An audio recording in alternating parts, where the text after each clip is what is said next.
बदलापुर एक छोटे से गांव था। यहाँ बबलू अपने ससुराल में रहता था। उसका ससुराल बहुत गरीब था। बहुत कोशिश करने के बाद भी उसे कोई काम दे नहीं रहा था। एक दिन बबलू बर्गर खा रहा था, तब उसका ससुर आकर उसे कहता है, हाँ हाँ दामाद जी, अच्छे से बर्गर खा लो। सुबह सुबह बर्गर खा लो।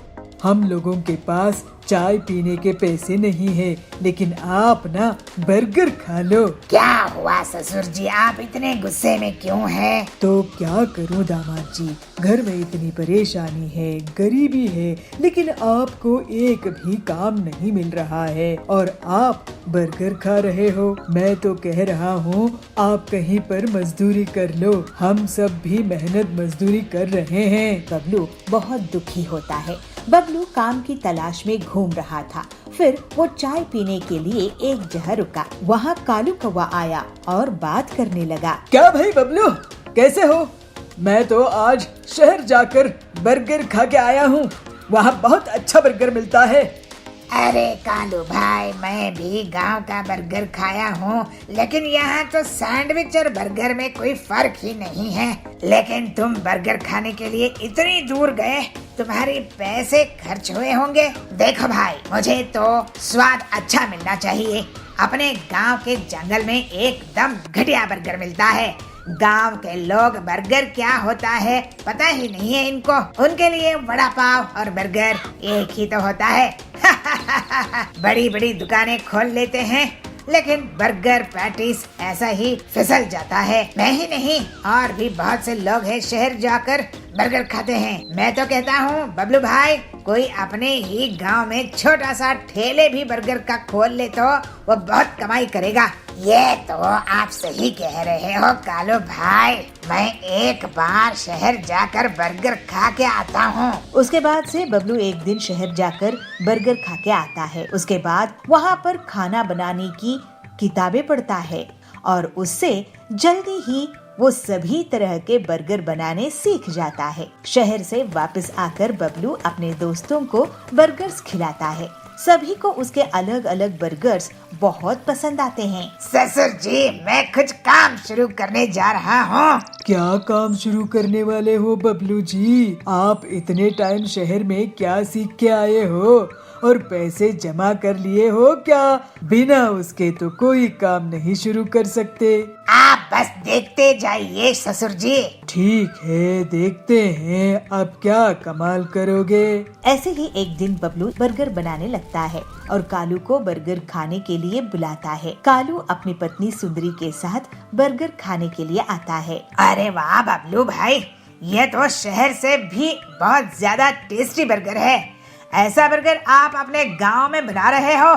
मुझे तो यकीन ही नहीं हो रहा है। अब मैं शहर नहीं, आपके ही यहाँ बर्गर खाने आऊंगा। अगर तुम्हें पसंद आया है तो सभी को पसंद आएगा कालू भाई। जल्द ही बबलू की बर्गर की दुकान बहुत धूमधाम से चलने लगती है। जल्दी ही वो मुनाफा कमाकर अमीर हो जाता है। ससुर जी, आपको जानकर बहुत खुशी होगी कि मेरा बर्गर का काम बहुत अच्छा चल रहा है और मैं अपने परिवार के लिए एक घर खरीद लिया हूँ। अब हम सब जल्द ही वहाँ रहने जाएंगे। बर्गर बेचकर कौन घर खरीदता है दामाद जी? घर तो अमीर लोग ही खरीद सकते हैं। आप घर को कल ही देख लेना ससुर जी।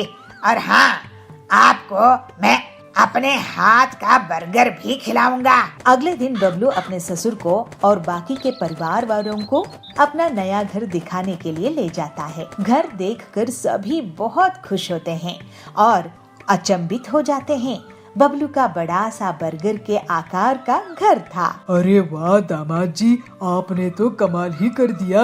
आपने अपने काम को इतना बड़ा कर दिया कि घर भी वैसा ही बना दिया है। मैं तो आपसे बहुत नाराज रहता था, क्योंकि मुझे लगता था आप आलसी और कामचोर हैं। लेकिन अब मैं बहुत खुश हूँ। अपनी मेहनत से बर्गर की दुकान चलाई और अपना घर भी बना लिया। आखिर दामाद हो तो आपके जैसा। आपका आशीर्वाद है ससुर जी। अब ये बर्गर खाइए। और बबलू के बर्गर का घर पूरे जंगल में प्रसिद्ध हो जाते हैं। उसका बर्गर का घर इतना फेमस हुआ कि वहाँ पर देश विदेश से लोग पिकनिक मनाने आते थे। इससे उसकी कमाई 4 गुना बढ़ गई। अपनी मेहनत और लगन से बबलू आगे भी स्वादिष्ट बर्गर बनाता रहा और अपने परिवार के साथ खुशी खुशी रहने लगा। बहुत मजे से आम खाने लगती है और गुठली दूसरी तरफ फेंकने लगती है। तभी गुठलियों को देखकर पीलू को एक आइडिया आता है। सोनपुर में पीलू चिड़िया अपनी माँ बुलबुली चिड़िया के साथ रहती थी। उसके पिताजी मेहनत मजदूरी करते थे, लेकिन फिर भी उन्हें अच्छे पैसे नहीं मिलते थे। इस वजह से उसकी माँ को दूसरे के घरों में काम करना पड़ता था। वो दूसरों के घर में झाड़ू पोछा करके अपना घर परिवार पालने लगी। एक दिन पीलू के मामा टिल्लू उसके घर आते हैं और कहते हैं, बबली बहन, मुझसे तेरी ये हालत नहीं देखी जाती, तू मेरे साथ चल, मैं तुझे अच्छे से रखूंगा। बबली उसे कहती है, नहीं भाई, मैं अपने घर को छोड़कर नहीं जाऊंगी। एक बार लड़की अपने पिता के घर से ससुराल आ जाती है तो वही उसका घर रहता है। टिल्लू अपनी बहन की समझदारी देखकर बहुत खुश होता है और वहाँ से चला जाता है। एक दिन बबली अपने काम से वापस घर आ रही थी। बबली चिड़िया अपने घर आती है। वो बहुत थकी हुई होती है। पीलू उसे एक गिलास पानी देती है। तभी वहाँ पर उनका मकान मालिक कड़क चंद आ जाता है। ए बबली चिड़िया, 2 महीने से तूने मेरे घर का किराया नहीं दिया, या तो किराया दे या फिर ये घर खाली कर। बबली उसे कहती है, सेठ जी, आप तो जानते ही हैं कि मेरे घर की हालत कितनी खराब है। इनका कोई काम नहीं जम रहा है। मुझे जो पैसे मिलते हैं उससे सिर्फ घर खर्च चलता है। लेकिन आप फिक्र मत कीजिए, मैं जल्द ही आपका पूरा किराया चुका दूंगी। नहीं, मैं तेरी एक बात भी नहीं मानूंगा। तूने वैसे ही बहुत देर कर दी है। तू या तो मुझे कल की कल किराया दे या फिर ये घर खाली कर। इस तरह कड़क उसको धमका के वहाँ से चला जाता है। कड़क सेठ की धमकी से बबली बहुत दुखी हो जाती है। बबली सोचती है, अब मैं कहाँ जाऊँ, क्या करूँ? मेरी तो लड़की भी है। मेरा भाई मुझे लेने आया था पर मैंने उसे मना कर दी। अब तो मैं मायके भी नहीं जा सकती। पीलू अपनी माँ से कहती है, माँ तुम चिंता मत करो, हम कुछ ना कुछ जरूर कर लेंगे। पर उसकी माँ उसे समझाते हुए कहती है, नहीं पीलू, गलती हमारी ही है। हमने 2 महीने से अपने मकान मालिक को किराया नहीं दिया है। वो तो घर खाली करने बोलेगा ही ना। चल अब हम दोनों मिलकर घर का सामान समेटते हैं, कल हम ये घर खाली कर देंगे। पीलू उससे पूछती है, लेकिन माँ कल हम कहाँ जाएंगे? ज्यादा सवाल जवाब मत कर, कल की कल देखेंगे। दूसरे दिन बबली और उसका परिवार घर खाली कर देते हैं और वे लोग दूसरी जगह की तलाश में दिन भर उड़ते रहते हैं। सुबह से रात हो जाती है लेकिन उनको कोई भी जगह नहीं मिलती। ऐसा करते करते वे लोग जंगल के आखिरी छोर में पहुंच जाते हैं। तभी पीलू कहती है, माँ देखो आम का बगीचा, देखो वहाँ पर आम के पेड़ पर कितने सुंदर सुंदर आम लगे हुए हैं। मैं जाकर कुछ आम खा लूं। सुबह से शाम हो गई, मैंने कुछ नहीं खाई। मैं आप लोगों के लिए भी आम तोड़कर लाती हूँ। उसकी माँ उससे कहती है, बेटी तू ही जाके आम खा ले, मैं तो अभी यहीं डाल पे थोड़ी देर आराम करती हूँ। फिर पीलू आम के पेड़ के पास जाकर बहुत मजे से आम खाने लगती है और गुठली दूसरी तरफ फेंकने लगती है। तभी गुठलियों को देखकर पीलू को एक आइडिया आता है, क्यों ना मैं इन गुठलियों से एक सुंदर सा घर बना लूं। ये गुठलियां खराब भी नहीं होंगी और माँ को भी अपना घर पाकर खुशी होगी। पीलू अपनी माँ के पास जाकर उससे कहती है, माँ क्यों ना मैं आम की गुठलियों से घर बना लूं, हमें किसी को पैसे भी देने नहीं होंगे और हमारा घर भी आम की तरह अच्छा बन जाएगा।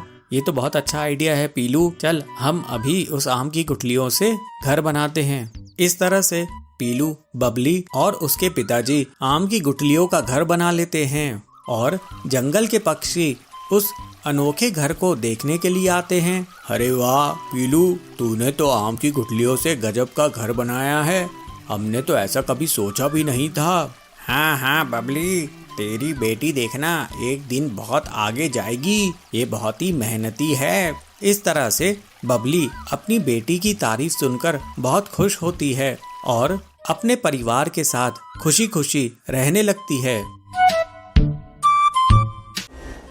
एक जंगल में पीलू चिड़िया अपने पति बबलू के साथ रहा करती थी। पीलू वड़ा पाव बेचकर अपना घर का खर्च चलाया करती थी। जंगल के पक्षी पीलू चिड़िया के ठेले से वड़ा पाव खरीदकर मजे से खाते थे। पीलू के वड़ा पाव की बिक्री देखकर कालू कौवा उससे बहुत जलता था और एक दिन कालू कौवे ने भी अपना ठेला पीलू के ठेले के सामने लगा दिया। कालू आवाज लगाकर वड़ा पाव बेचना शुरू कर देता है। आओ आओ वड़ा पाव खाओ, गर्मा गर्म पंजाबी वड़ा पाव खाओ। अरे हरिया काका इधर आओ, वहाँ कहाँ जा रहे हो वड़ा पाव खाने?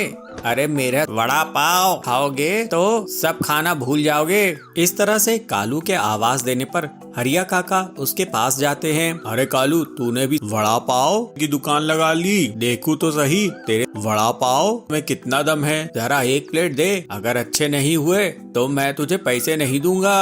अरे हरिया काका, एक बार खा के तो देखो, डबल लोगे। फिर हरी काका कालू के वड़ा पाव खाता है और उसकी बहुत तारीफ करता है। अरे वाह कालू, तूने तो बहुत ही कमाल के वड़ा पाव बनाए हैं। अब से मैं तेरी ही दुकान में आऊंगा। इसके बाद से तो कालू की दुकान निकल ही पड़ी। जो भी पक्षी उसके वड़ा पाव खाता उसकी बहुत तारीफ करता। कालू की दुकान चलने से पीलू को अपने वड़ा पाव बेचने में परेशानी आने लगी। इस तरह कई दिन निकल जाते हैं। पीलू को बहुत नुकसान होता है क्योंकि अब उसके ठेले में कोई भी पक्षी नहीं जाता था। पीलू सोचती है, मैं ऐसा क्या करूं जिससे मेरे ठेले में फिर से भीड़ लगनी शुरू हो जाए, फिर से लोग मेरे वड़ा पाव खाने लग जाएं। मुझे कुछ न कुछ करना ही होगा, नहीं तो मेरी दुकान ही बंद हो जाएगी। ऐसा सोचकर पीलू कालू कौवे के पास जाती है और कालू से कहती है, कालू भैया, आप वड़ा पाव में ऐसा क्या मिलाते हो जिससे सभी आपके यहाँ वड़ा पाव खाने आने लगे हैं? आप भी अगर मुझे सीक्रेट बता दो तो मैं कहीं दूर जाकर वड़ा पाव का ठेला लगा लूंगी, जिससे मेरी भी आमदनी फिर से शुरू हो सके। ऐसा सुनकर कालू उस पर गुस्सा करता है। अरे मुझे पागल समझ के रखी हो क्या पीलू चिड़िया? मैं तुम्हें सीक्रेट क्यों बताऊं? मैं अपना क्या नुकसान कर लूं? अभी चलो भागो यहाँ से। इस तरह से पीलू दुखी होकर वापस अपने ठेले पर आती है और सोचती है, लगता है अब तो मुझे अपना ठेला बंद करना ही होगा। फिर पीलू शाम में अपनी दुकान बंद करके घर की ओर लौट रही थी। तभी पीलू की नजर कालू पर पड़ती है और पीलू कालू का पीछा करने लगती है। वो देखती है कि कालू दूसरे पक्षियों के घोंसले से उनके अंडे चुरा रहा है। पीलू सोचती है, अरे ये कालू क्या कर रहा है, पक्षियों के अंडे क्यों चुरा रहा है? फिर पीलू कालू का पीछा करते हुए उसके घर तक पहुँच जाती है और देखती है कालू अंडों को ले जाकर वड़ा पाव के मसाले में फोड़कर मिला देता था। पीलू ये देखकर चौंक जाती है। वो सोचती है, ओ ये राज है कालू के वड़ा पाव के स्वादिष्ट होने का, ये तो बहुत गलत बात है। फिर पीलू तुरंत उड़कर पक्षियों के पास जाती है और उन्हें पूरा सच सच बता देती है। चिड़िया पीलू से कहती है, पीलू बहन, कल ही मेरे दोनों अंडे चोरी हो गए थे। मुझे लगा कि दुष्ट चीलू ने उन्हें चुरा कर ले गया है। दूसरी चिड़िया कहती है, हाँ बहन, परसों मेरे भी अंडे मेरे घोंसले से गायब हो गए थे। मुझे लगा कि कोई नाग सांप लेके चला गया है। हरिया काका कहते हैं, चलो चलकर हम उस बदमाश कालू को पकड़ते हैं और उसकी अच्छे से पिटाई करते हैं। वो हमारे अंडे हमें ही खिला रहा है। फिर सभी पक्षी कालू के घर पर धावा बोल देते हैं, क्यों रे कालू, तू कितना बदमाश है, तू हमारे अंडे चुराकर हमें ही वड़ा पाव में मिलाकर खिला रहा था। अरे तुझे शर्म है कि नहीं? हाँ कालू भैया, तुमको शर्म है कि नहीं? ये क्या तरीका है? तुम हमारे बच्चों को मार रहे हो, उन्हें पैदा ही होने नहीं दे रहे हो और उन्हें हमें ही खिला रहे हो। तुम इस जंगल में रहने के लायक नहीं हो। इतना कहकर पक्षी कालू की बुरी कदर पिटाई कर देते हैं। पिटाई खाकर कालू जंगल छोड़कर भाग जाता है। कालू के भाग जाने के बाद से सभी पक्षियों के अंडे फिर से सुरक्षित हो जाते हैं और पीलू की वड़ा पाव की दुकान एक बार फिर से चल पड़ती है। अब पीलू अपनी मेहनत से अच्छा खासा पैसा कमाने लगती है। इस तरह सभी पक्षी अब खुशी खुशी रहने लगते हैं। बादल नगर के जंगल में पीलू अपने पति बंटी कबूतर के साथ रहा करती थी। बंटी मैकेनिक था और पीलू खिचड़ी का ठेला चलाती थी। वो बहुत गरीब थी और बर्तन में ही खिचड़ी पकाती थी, जिससे उसे खिचड़ी बनाने में बहुत समय लगता था। वो खिचड़ी को टमाटर की चटनी के साथ बेचा करती थी। उसकी खिचड़ी बहुत ही स्वादिष्ट होती थी। गरीब हो या अमीर, सभी उसके यहाँ से खिचड़ी खाते थे। लेकिन जब वो देखते थे कि पीलू ज्यादा टाइम लगा रही है, तो वो लोग वहाँ से चले भी जाते थे। इस वजह से पीलू की आमदनी बहुत कम होती थी। उसी की दुकान के सामने कालू कौवा भी खिचड़ी बेचा करता था। उसकी खिचड़ी बहुत ही बेस्वाद होती थी, लेकिन उसके पास महंगा कुकर होने के कारण वो ज्यादा खिचड़ी बना लेता था, तो ग्राहक मजबूरी में उसकी खिचड़ी खा लेते थे। एक दिन बंटी अमीर चिड़िया बबली मैडम के घर में इम्पोर्टेड फ्रिज रिपेयर कर रहा था। तब उसकी अचानक शॉर्ट सर्किट के कारण फ्रिज में आग लग जाती है। बंटी, तुमने मेरी 2 लाख की इम्पोर्टेड फ्रिज खराब कर दिए। मुझे 2 लाख का हर्जाना तुम्हें देना होगा। मैडम जी, मैं बहुत गरीब हूँ, मेरे पास इतने पैसे नहीं है। वो सब मैं नहीं जानती, तुम्हें मुझे 2 लाख तो देने ही होंगे। अगर नहीं दोगे तो सरपंच कड़क से तुम्हारी शिकायत कर दूंगी। दुखी होकर बंटी अपने घर आता है और पूरी बात पीलू से कहता है। ये तो बहुत बड़ी मुसीबत है, मेरी दुकान भी बड़ी मुश्किल से चलती है। घर का खर्च भी हम जैसे तैसे निकाल पाते हैं, अब तो ऊपर से और ये 2 लाख का नुकसान कैसे भरपाई करेंगे। मुझे तो बहुत डर लग रहा है। खड़क से बहुत ही खतरनाक है, अगर उन तक बात पहुंच गई तो हमारी खैर नहीं। मैं पैसे जुगाड़ने की कोशिश करूंगा, टिल्लू से कुछ रुपए उधार लाता हूँ। ऐसे कहकर दोनों पति पत्नी पैसे उधार लेने के लिए टिल्लू के पास चले जाते हैं। टिल्लू, मुझे कुछ रुपए उधार चाहिए थे, बदले में मैं तुम्हारे यहाँ मैकेनिक का काम कर दिया करूँगा। क्या बात कर रहे हो बबलू भाई, क्या मैं तुमसे उधार के बदले में काम लूंगा? लेकिन तुम्हें उधार की जरूरत कैसे आ पहुँची? इन्हें अपने काम में बहुत बड़ा नुकसान हुआ है टिल्लू भैया। बबली मैडम को 2 लाख रुपए देने होंगे। अगर हमने पैसे वापस नहीं किए तो वो कड़क सेठ को बता देंगी और हमारे ऊपर बहुत बड़ी मुसीबत आ जाएगी। अब आप ही कुछ कीजिए। हाँ टिल्लू, हमारी थोड़ी मदद कर दो, बदले में मैं तुम्हारे यहाँ काम कर लूँगा। अरे तुम लोग घबराओ मत, मैं तुम्हारी मदद जरूर करूँगा।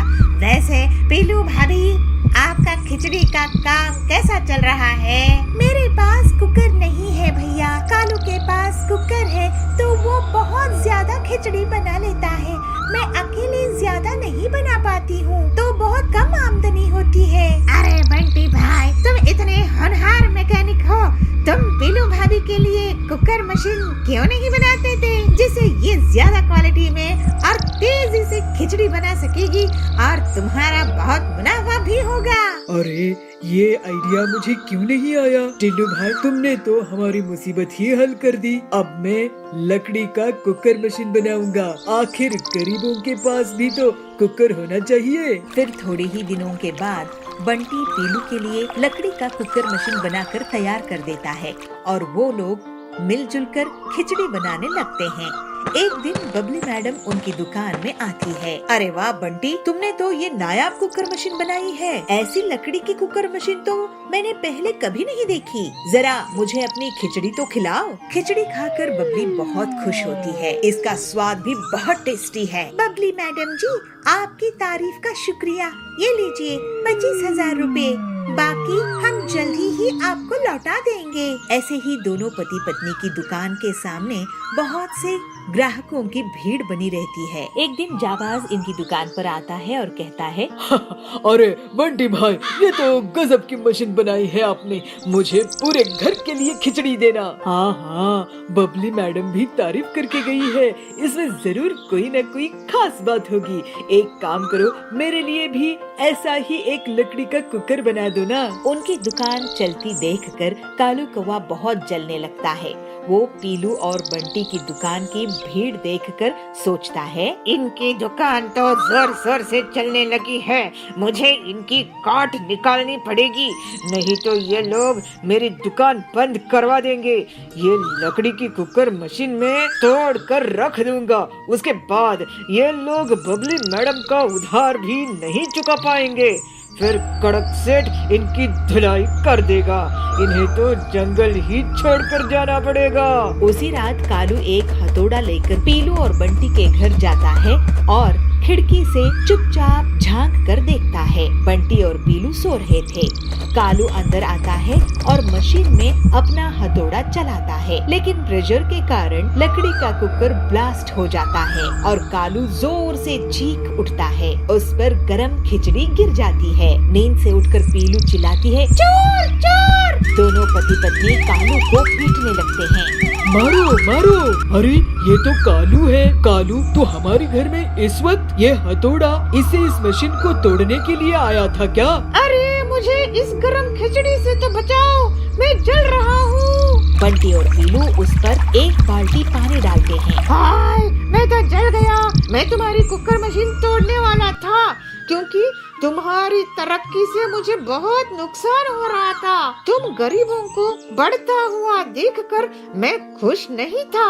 अब तो मैं काम करने लायक भी नहीं रहा। अपनी मेहनत पे आपको भरोसा होता कालू भैया, तो आज आपकी ऐसी हालत नहीं होती। तुम्हारी हालात देखकर मुझे बहुत बुरा लग रहा है। तुम अब किसी की दुकान में काम कर लो, लेकिन अब से धोखाधड़ी नहीं करोगे, नहीं तो तुम कहीं के नहीं रहोगे। कालू बंटी और पीलू का कहना मान लेता है और अपनी गलती से सीखता है। कालू अब से पूरी ईमानदारी से काम करता है। बंटी एक और लकड़ी का कुकर मशीन बना लेता है। उसके बाद से बंटी और पीलू की खिचड़ी बनाने की दुकान से बहुत अच्छी कमाई होने लगती है और वो लोग बबली मैडम का उधार भी चुका देते हैं और हंसी खुशी रहने लगते हैं।